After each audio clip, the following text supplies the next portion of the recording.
আমরা অনেক সময় শুনে থাকি অমুকের বিরুদ্ধে একটি ফৌজদারি মামলা রয়েছে বা তার বিরুদ্ধে একটি ফৌজদারি মামলা রয়েছে। আসলে এই মামলাগুলো কিভাবে চলে, এই মামলাগুলোর ধাপ কি, ফৌজদারি মামলার ধাপ অভিযোগ থেকে রায় পর্যন্ত কিভাবে পরিচালিত হয়, আজকের ভিডিওতে আমরা এই বিষয়গুলো সম্পর্কে জেনে নিব। ফৌজদারি মামলার পুরো প্রক্রিয়ায় জানতে চলেছি আমরা। বাংলাদেশ ফৌজদারি মামলার ধাপ শুরু হয় অভিযোগ দায়েরের মাধ্যম থেকে এবং শেষ হয় আদালতের রায় দেওয়ার মাধ্যমে।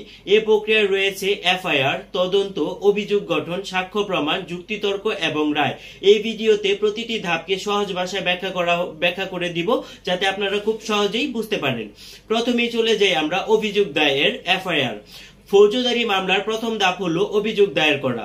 যিনি ভিকটিম তিনি প্রথমে পুলিশ স্টেশনে গিয়ে একটি এফআইআর দায়ের করে। সাধারণত থানায় গিয়ে এফআইআর করা হয়। কখনো কখনো ভুক্তভোগী যদি ইচ্ছা করে তাহলে সরাসরি আদালতে গিয়ে অভিযোগ দায়ের করতে পারে। অভিযোগ দায়েরের পরে শুরু হয় ইনভেস্টিগেশন তথা তদন্ত। অভিযোগ পাওয়ার পর পুলিশ তদন্ত শুরু করে।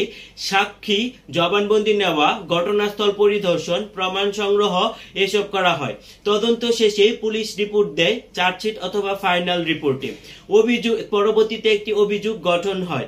আদালত তদন্ত রিপোর্ট পেয়ে দেখে অপরাধের প্রাথমিক ভিত্তি আছে কিনা। যদি ভিত্তি থাকে তাহলে অভিযোগ গঠন হয়। যদি প্রমাণ মেলে তবে আসামির বিরুদ্ধে অভিযোগ গঠন হবে। আসামিকে অভিযোগ পড়ে শোনানো হয় এবং তিনি দোষ স্বীকার করবেন কিনা তা জিজ্ঞেস করা হয়। পরবর্তীতে শুরু হয় সাক্ষ্য গ্রহণ। বাদী পক্ষ প্রথমে তাদের সাক্ষী হাজির করে, এরপর আসামি পক্ষ সাক্ষীদের জেরা করে। প্রমাণ উপস্থাপন করা হয়, যেমন document, forensic report, medical report ইত্যাদি। এর পরবর্তীতে আসামির জবানবন্দি নেওয়া হয়। আদালত আসামিকে প্রশ্ন করে অভিযোগ সম্পর্কে তার বক্তব্য শুনে আসামি চাইলে নিজের সাক্ষী হাজির করতে পারবেন। পরবর্তীতে শুরু হয় যুক্তিতর্ক। বাদী পক্ষ যুক্তি উপস্থাপন করে কেন আসামি দোষী, আসামি পক্ষ যুক্তি দেয় কেন তিনি নির্দোষ। পরবর্তীতে শুরু হয়ে যায় রায়ের জাজমেন্ট। সব শুনানি শেষে আদালত রায় ঘোষণা করে।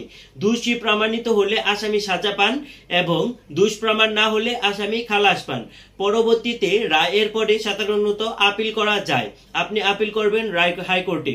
রায়ের বিরুদ্ধে উচ্চ আদালতে আপিল করা যায়। দণ্ডপ্রাপ্ত আসামি সাজা কমানো বা খালাস পাওয়ার জন্য আপিল করতে পারেন। আবার রাষ্ট্রও খালাস পাওয়ার আসামির বিরুদ্ধে আপিল করতে পারে। ফৌজদারি মামলা একটি দীর্ঘ ও জটিল প্রক্রিয়া, তবে আইনের নিয়ম অনুযায়ী প্রতিটি ধাপে ভুক্তভোগী ও আসামি উভয়ের অধিকার নিশ্চিত করা হয়। তাই মামলা করার আগে পুরো প্রক্রিয়া সম্পর্কে জানা খুবই গুরুত্বপূর্ণ। আমার ভিডিওটি আপনাদের কেমন লাগলো সেটি অবশ্যই আপনারা আমাকে কমেন্ট সেকশনে জানাবেন। আর আমার চ্যানেল ল ইনফরমেটিভ বিটিকে সাবস্ক্রাইব করে আমার পাশেই থাকবেন। ধন্যবাদ সবাইকে।